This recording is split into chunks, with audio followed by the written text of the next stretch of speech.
ଆଜିର ବାକ୍ୟରେ ଆମ୍ଭେମାନେ ଦେଖିବା ଉପଦେଶକ ପୁସ୍ତକ 8 ଅଧ୍ୟାୟ ତାର 8 ପଦ।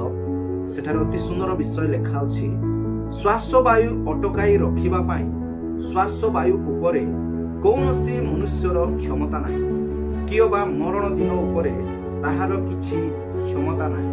ଅତି ସୁନ୍ଦର ବିଷୟ ଉପଦେଶକ ପୁସ୍ତକ ମାଧ୍ୟମରେ ଆମେମାନେ ଦେଖିପାରୁଅଛୁ ଯେ ଶ୍ୱାସ ବାୟୁ ଅଟକାଇ ରଖିବା ମନୁଷ୍ୟର କ୍ଷମତା ନାହିଁ। ଆମେ ଅନେକ ସମୟରେ ଅନେକ ଗୁଡ଼ାଏ ବଡ଼ ବଡ଼ କଥା କହିଥାଉ, ଗର୍ବ କରିଥାଉ, ଅହଙ୍କାର କରିଥାଉ, କିନ୍ତୁ ବାକ୍ୟ ପ୍ରକାଶ କରେ ଯେ ଶ୍ୱାସ ବାୟୁକୁ ଅଟକାଇ ରଖିବା ମନୁଷ୍ୟର କ୍ଷମତା ନାହିଁ। ତେବେ ଏସବୁ କଥା କହିବା ଆମମାନଙ୍କ ପକ୍ଷରେ ଆବଶ୍ୟକ ନୁହେଁ। ତେଣୁ ଆମେ କେବେ ବି ଆଉ ଗର୍ବ ଅହଙ୍କାର କଥା କହିବା ଉଚିତ ନୁହେଁ।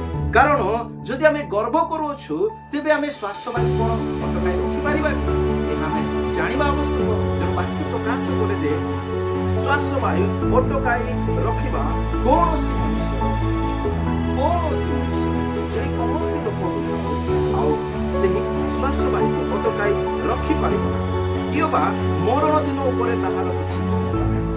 ମରଣ ଦିନ ଉପରେ ମନୁଷ୍ୟର କୌଣସି ବନ୍ଧୁଗଣ, ଆଜିର ଦିନରେ ମୁଁ କହିବାକୁ ଚାହେଁ ଯେ ଶ୍ୱାସ ବାୟୁ ଅଟକାଇ ରଖିବା ଯେ ମନୁଷ୍ୟର ଅଧୀନ ନୁହେଁ ବା ମନୁଷ୍ୟର କ୍ଷମତା ନୁହେଁ, ଏହା ଜାଣି ଆମେ ନମ୍ର ଭାବରେ ସମର୍ପିତ ଆବଶ୍ୟକ।